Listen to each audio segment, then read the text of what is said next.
Olá, meu nome é Luana Passos, eu sou professora de Sociologia e o tema da aula de hoje é Política e Sociedade, as formas do Estado. Então, seguindo a nossa sequência de aulas sobre ciência política, nós vamos falar hoje sobre as formas do Estado.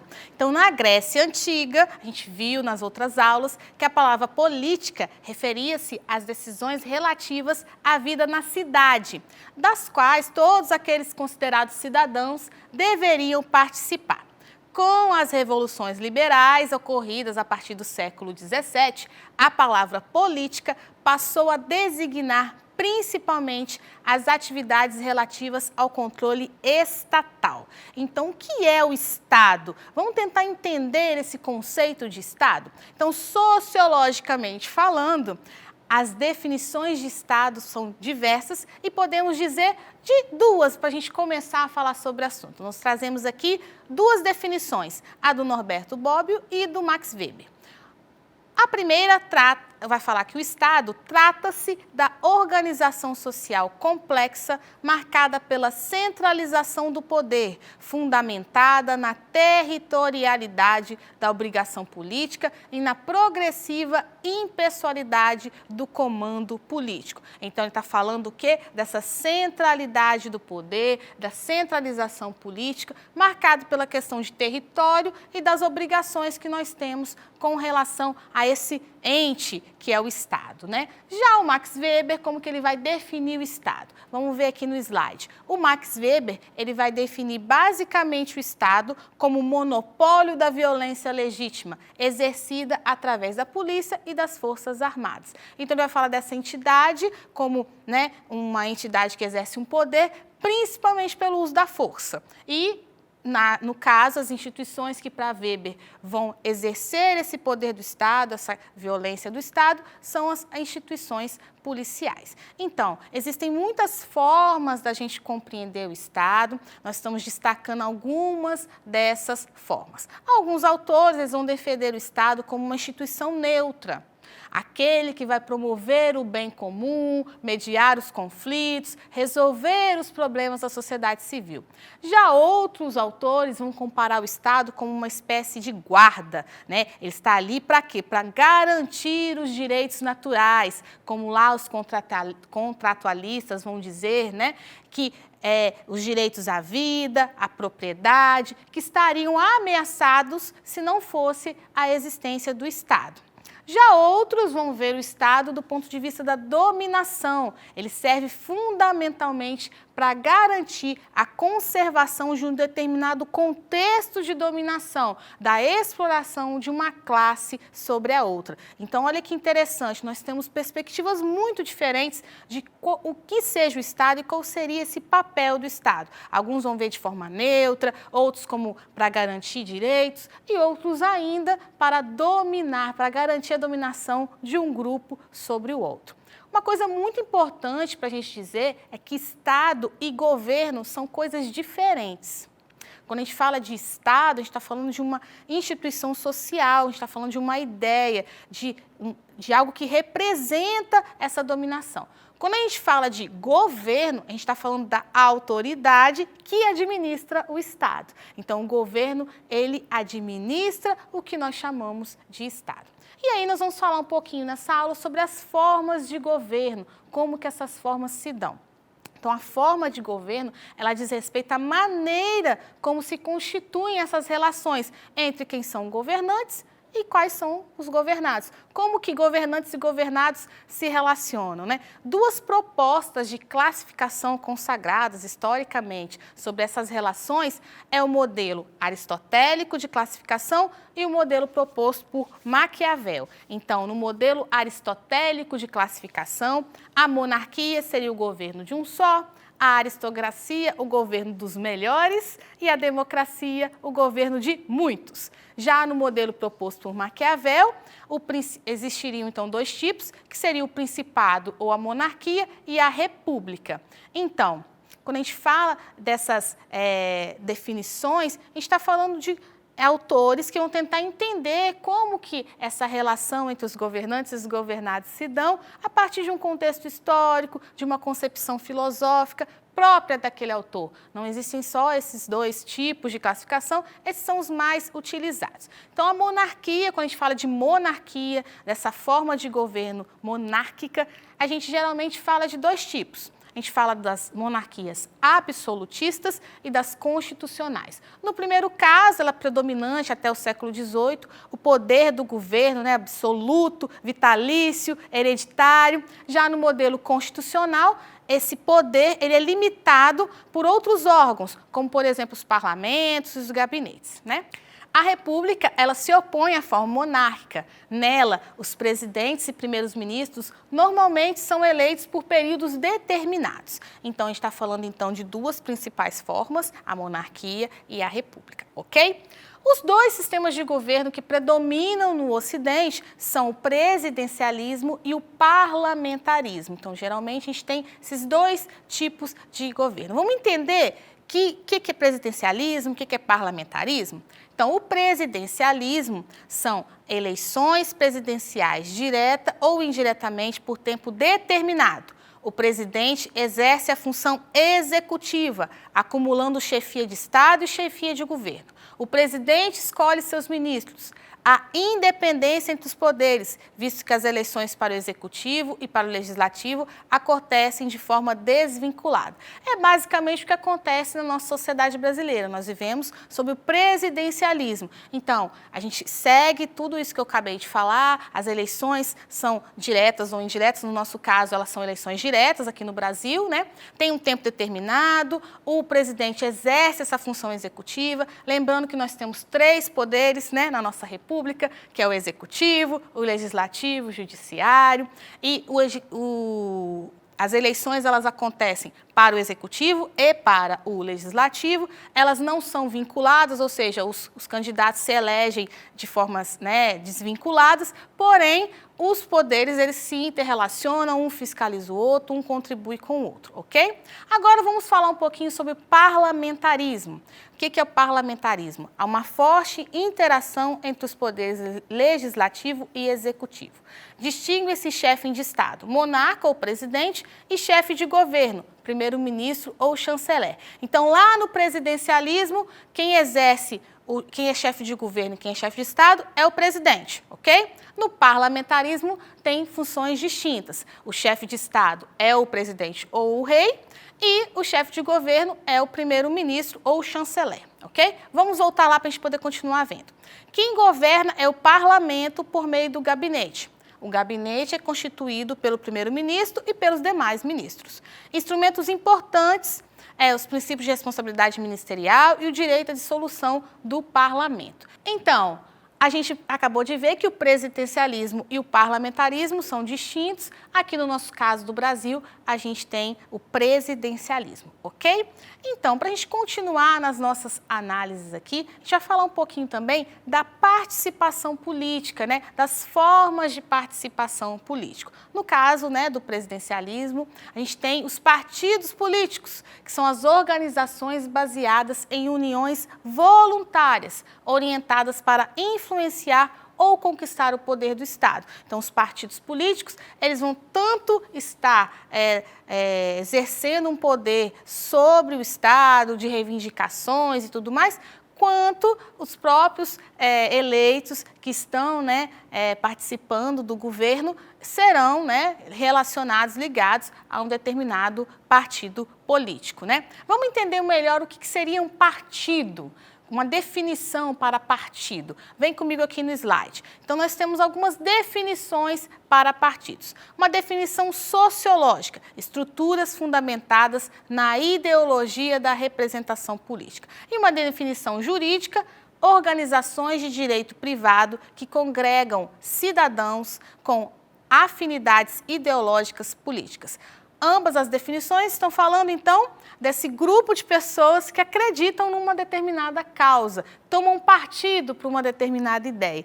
Então, geralmente, quando a gente fala de partidos políticos, a gente está falando de um grupo que tem ideias em comum sobre determinado assunto, no caso de como que a relação entre o Estado e o governo se dá, como que governo e mercado se relacionam, quais seriam as soluções para os problemas sociais, quais seriam as ideias por detrás das ações de desenvolvidas por aquele grupo de pessoas que voluntariamente fazem parte daquele partido político.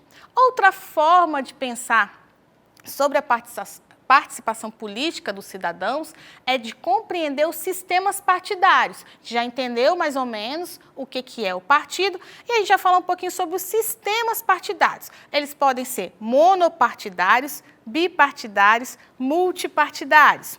E o sistema eleitoral, que refere-se às regras pelas quais os representantes são escolhidos. Então, a legislação eleitoral, as leis eleitorais, elas orientam as eleições e estabelecem, entre outras coisas, datas, horários, locais, formas de como essas eleições vão acontecer.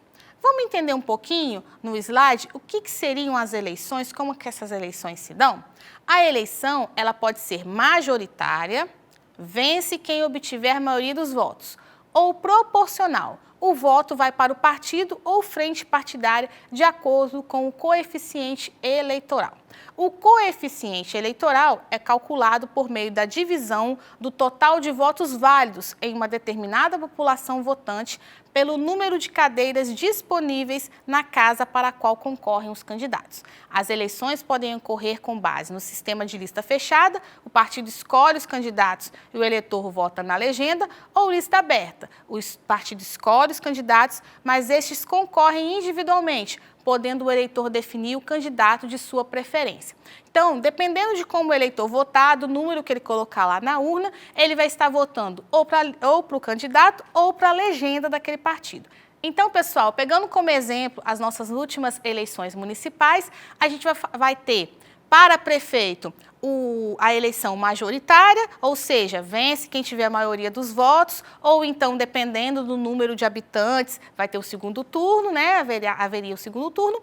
E no caso dos vereadores, essa eleição sempre vai depender, vai ser influenciada por essa eleição proporcional, por essa questão do coeficiente eleitoral, conforme eu expliquei para vocês agora há pouco, ok? Então, além das questões relacionadas à participação nas decisões do Estado, como eu disse agora, os partidos, o que é o partido, por que as pessoas participam de determinado partido, como que essas eleições se dão, a gente também vai pensar nas formas de governo, nas formas de Estado, a partir do poder do Estado. Então, qual é a extensão dos poderes do Estado sobre a sociedade? Qual é o limite desse poder do Estado sobre a sociedade? É um assunto que não temos um consenso nas ciências humanas, né? Existem muitas controvérsias. Qual seria esse limite, né? Não existe uma posição dominante, uma teoria dominante sobre isso. Nós temos diversas teorias, diversas perspectivas sobre esse assunto. Então, por exemplo, a gente vai apresentar aqui para vocês 3 autores, que é o Adam Smith, o Karl Marx e o Keynes. O que o Adam Smith vai falar sobre o Estado? Ele vai falar assim, ó, o Estado ele deve ser mínimo, ele vai garantir a liberdade e a propriedade, mas ele vai interferir pouco na sociedade. E o que o Karl Marx vai dizer, então? Ele vai falar o seguinte: primeiro deve haver um Estado total, depois ele deve ser extinto. Esse Estado total, primeiro, né, a classe dominada toma o poder, mas a verdade é que esse Estado ele serve para manter a dominação de determinados grupos, então ele tem que acabar. E aí o Keynes vai falar diferente. Ele vai falar assim, ó, nem um nem outro. Nem mínimo, nem total e nem extinto. O certo é o Estado ser interventor para combater as crises. É o famoso welfare state, estado de bem-estar social.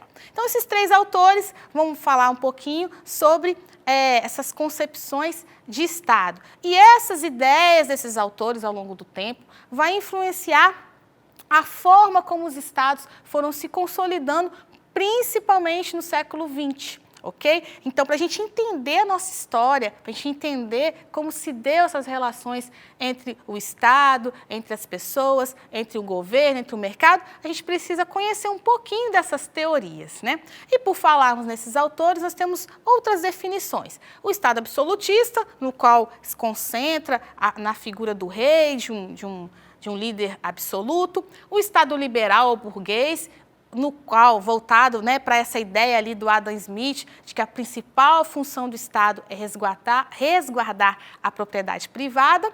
Nós temos, então, o Estado socialista, que questiona esse modelo liberal e que defende profundas transformações na estrutura estatal. O Estado nazista e fascista, que está acima de todas as organizações da sociedade, se impõe acima de todas essas organizações, com forte aparato ideológico, com uma nacionalização da economia e, sem contar, então, nos estados de bem-estar social, influenciados por essas ideias de Keynes, e a volta, então, das ideias liberais no chamado Estado neoliberal, que volta ainda com algumas ideias, só que com um pouco mais de intervenção do Estado, algumas questões legais, algumas coisas que não são iguais àquele primeiro pensamento liberal.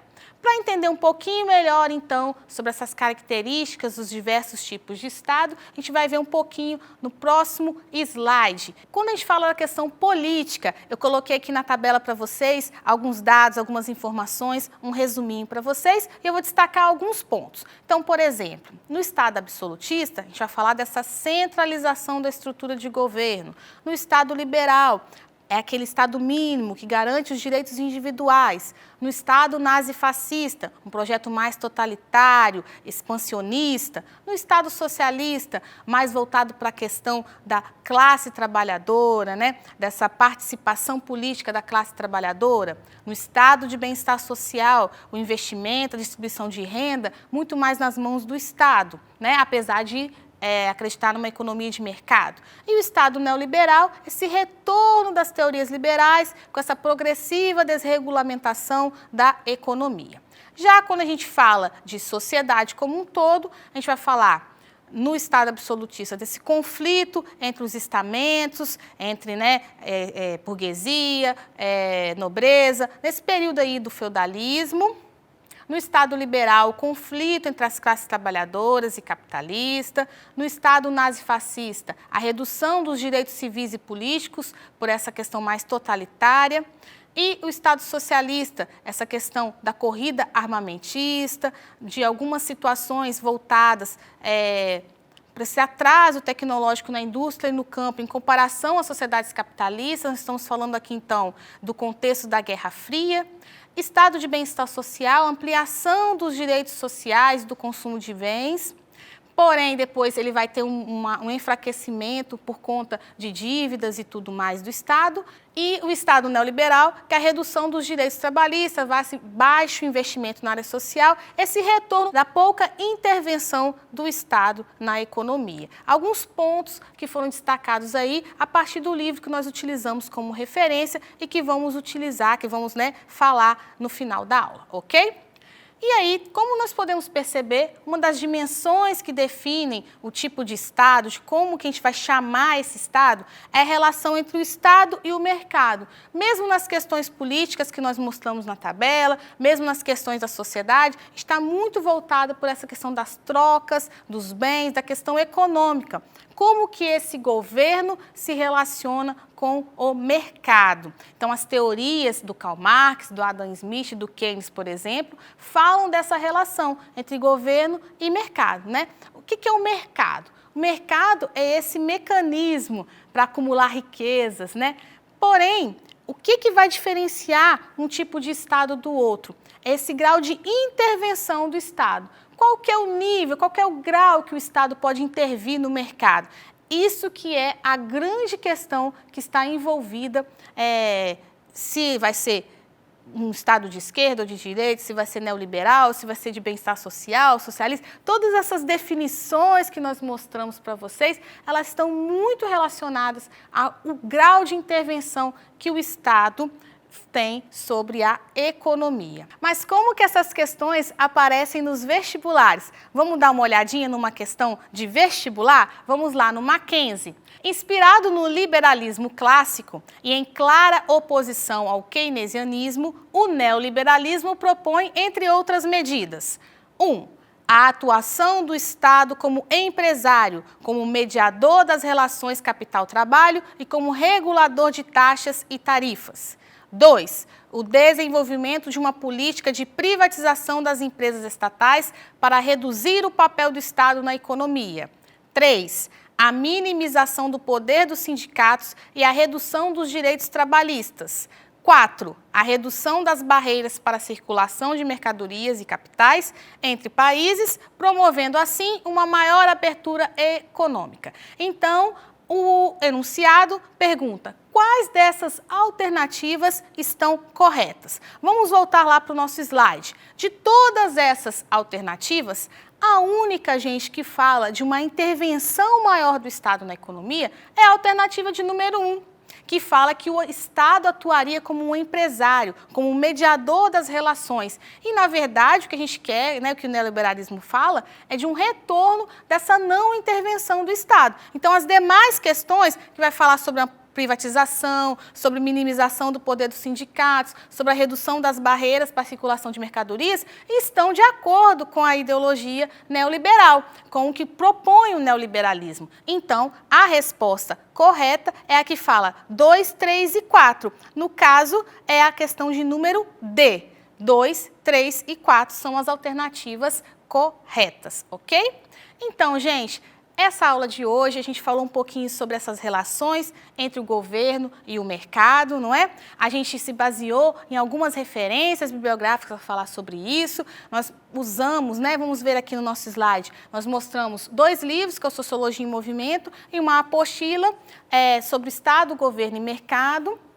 Então, nós falamos um pouquinho sobre o que esses livros trazem sobre essas teorias que nós mostramos para vocês. Espero que vocês tenham gostado, tenham entendido um pouquinho mais. São assuntos bastante complexos, difíceis de serem resolvidos numa única aula. Então, a gente convida vocês a pesquisarem mais, a estudarem mais esses autores, para entenderem a história, entenderem como se deu tudo isso com relação às formas de governo ao longo do século XX, tá bom? Muito obrigada, espero vocês até a próxima aula.